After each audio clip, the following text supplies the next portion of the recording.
Good day, first world travellers, and welcome back.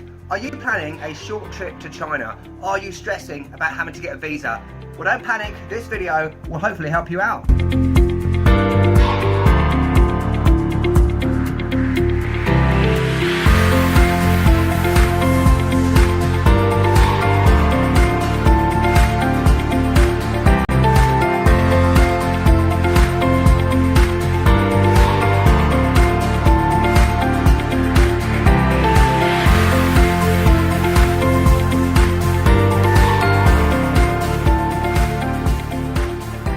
Welcome to my hostel in Shanghai. Those are not my clothes, by the way. This is one of 3 videos I'm doing from Shanghai. You can check out the other ones in the description below.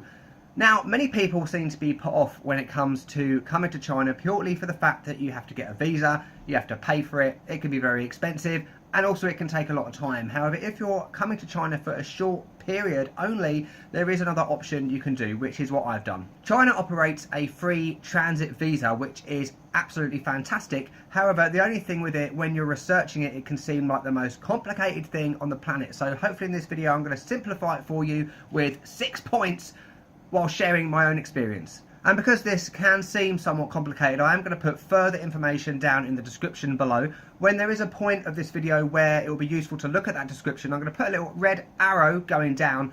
You can pause the video, have a read, and continue watching. How helpful is that? So point number 1 is about eligibility. That's a difficult word to say, at least for me. So you're eligible for the free Chinese transit visa if you are from particular countries. These are mainly Europe, America, some countries in South America, Australia, New Zealand, and some countries in Asia, including Japan and South Korea.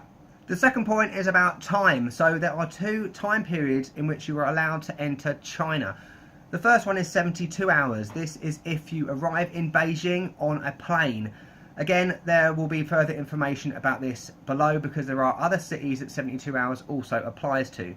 The second duration is 144 hours, which is what I've done. This is if you arrive in Shanghai and some other cities. Now, you may be wondering, when does your time start in China? When does the 72 hours start and when does 144 hours start? Okay, again, this differs depending on where you arrive. So if you arrive in Beijing, let's say at 9 o'clock on a Monday, your 72 hours starts from the arrival time of your flight. So you need to make sure that you leave Beijing after 3 days, basically 72 hours before 9 AM 3 days later. You get me? This is completely different for places like Shanghai. So if, again, you arrive at 9 o'clock on a Monday, your time in China doesn't start until midnight the next day. So effectively you have the whole of that Monday for free. Point number 3 is about onward flights. So this is pretty much a given anywhere you go. You need to have your onward flight booked before you enter China.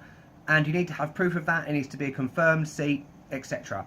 Additionally, you also have to have your visa for that country if applicable. Now, I'll give you 2 examples of this. So say, for example, you're from America and you want to come to Shanghai for 5 days and then fly back to America while using the free transit visa. Stop! You cannot do this! So the country that you go to from China needs to be a third country, a separate country. So I'll give you my example. I've gone from South Korea to China. I'm going to Russia.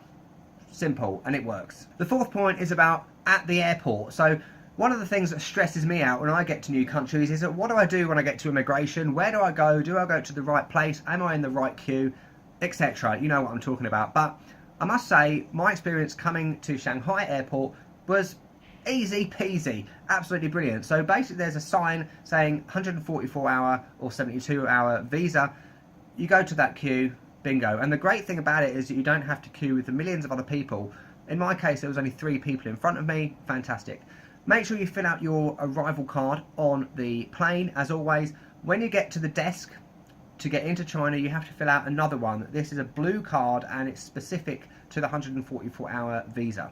On that card, just like when you arrive in any country, you need to make sure that you have your accommodation booked and you have the address and the phone number for that. That's very important because you need to be able to show that you have somewhere to stay in China. Point number 5 is about the police. Don't panic. So if you haven't got an address at a hotel or a hostel, maybe you're staying with a friend or something like that, you need to register with the local police to show that you're actually in the country. If you're staying at a hotel or a hostel, don't worry because they will do this for you. Point number 6, I'm running out of fingers. are about problems that you may encounter. So I'll use a problem that I had, my own experience. So when I was at the desk, they obviously go through your passport and they have a look at where you've been for the whole validity of your passport. I'd been to Egypt in 2016 for a holiday. I was questioned about that. Why did I go to Italy? Was I on a holiday? Was I there on business? Was I doing something else? The immigration officer had to call someone else. They came over. I, in the end, had to show them photos of my holiday, which luckily I had on my phone, that had the actual dates on that matched the stamp in my passport for Egypt. So it's just something worthwhile to check before you enter China. This is probably an extreme example, but you never know. You can't be too careful. So research these things before you leave. So those are my 6 points about the China free transit visa. Thank you for watching, and I hope you have found that useful. Like I said, there will be more information in the description below. I'll also put a few links in there as well that you can go to, which hopefully help you out when you're planning your trip to Shanghai. Next up, why don't you have a look at my other Shanghai videos. There's one called Shanghai Basics. This is all about the basics that you need to know before coming to Shanghai. Things like the subway, the maglev, getting from the airport, the currency, you name it. And also there's a things to do video in Shanghai, so if you're looking for some interesting things to do when you're here, then take a look. Don't forget to like, leave a comment. What was your experience with this? I'd like to know other points of view, and don't forget to subscribe because there's more videos coming up. I'll catch you later.